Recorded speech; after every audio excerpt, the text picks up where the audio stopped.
Good morning, welcome to Fostering in Faith, where today is absolutely freezing in the she shed. We've got frozen windows, I've got my hat on, but today we are going to be talking about something really important, and that is how us foster carers can help our foster children thrive in school.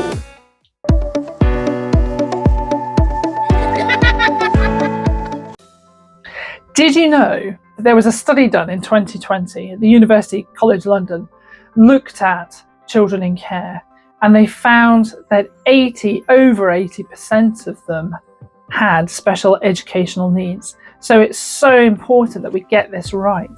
And amazingly, I've managed to secure some top tips from a primary head teacher in the north of England who has extensive experience of looking after foster children at school, and also themselves have been a foster carer.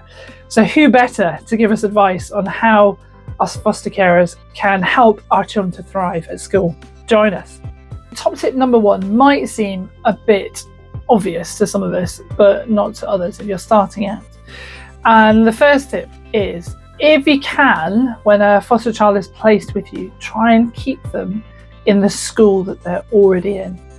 This is because they've already built strong relationships with safe adults and build good relationships with teachers often, and that's where their friends are. That's their safe place. It's a known entity. They know where the barriers and boundaries are. They know where they get their meal at lunchtime, and it just decreases the stress on the child. So if at all possible, for logistics and of course the foster family that they're in, it may not be possible, but if it is possible, try and keep them in the same school that they're already in. Number two, it's got a bit warmer now, so the hat's off, is form close relationships with the school teachers. So there should be the class teacher of the year that child is in, and also there should be a designated teacher for children in care. And keeping them in the loop and chatting with them regularly is so important. They will need to know what the challenges are at home, so they can look out for it in school, and also how you manage these challenges at home. For example, if the child is able to calm better with a specific soft toy or a chewy toy or a fidget, maybe they can accommodate that in the classroom to help them. Also at school, you may see behaviours that you just don't see at home, and vice versa. And school may have come up with a really good strategy for managing a certain behaviour. So it's really important for them to pass it on to you in case you're struggling with that. And you can have all sorts of other situations where there might be disclosures either at home or at school, which you must share with each other so that the child can be best looked after, and obviously keeping the child's social worker informed at all times. Number three, knowing about the personal education plan and the pupil premium budget grant that goes along with that. So each child in care will have a personal education plan, and there'll be meetings that happen between the teachers and the child social worker and the foster carer, and a virtual head if you're in the UK, about how best to manage the learning for this child.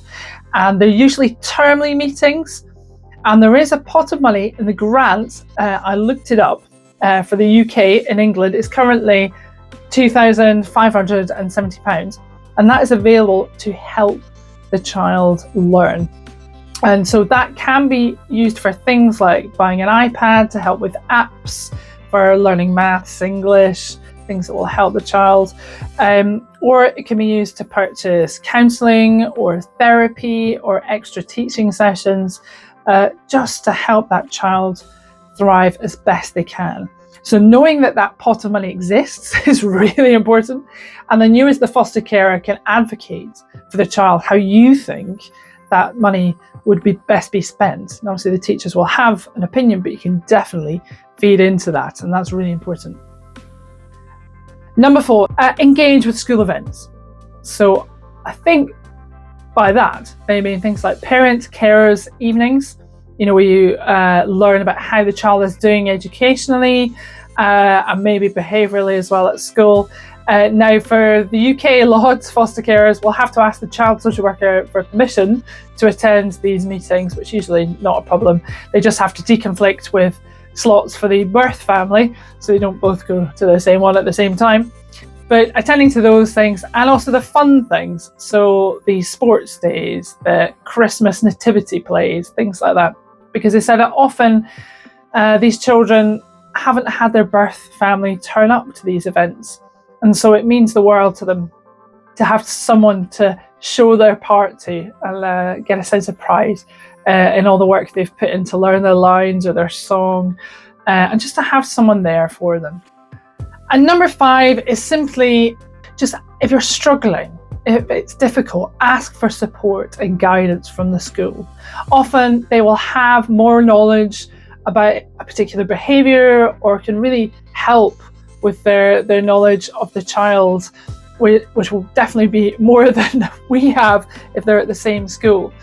And also they can tap into resources that sometimes we don't even know exist. The counselling, the therapy, the play therapy.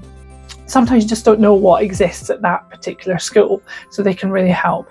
So again, it is really just getting down to communication and keep an open line with the child's teacher or the designated teacher at that school. So there we are. There's 5 top tips from a teacher who looks after a lot of foster children at their school and has been a foster carer themselves. And hopefully you will find these things useful.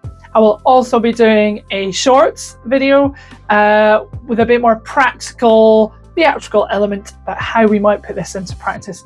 And thank you so much for listening.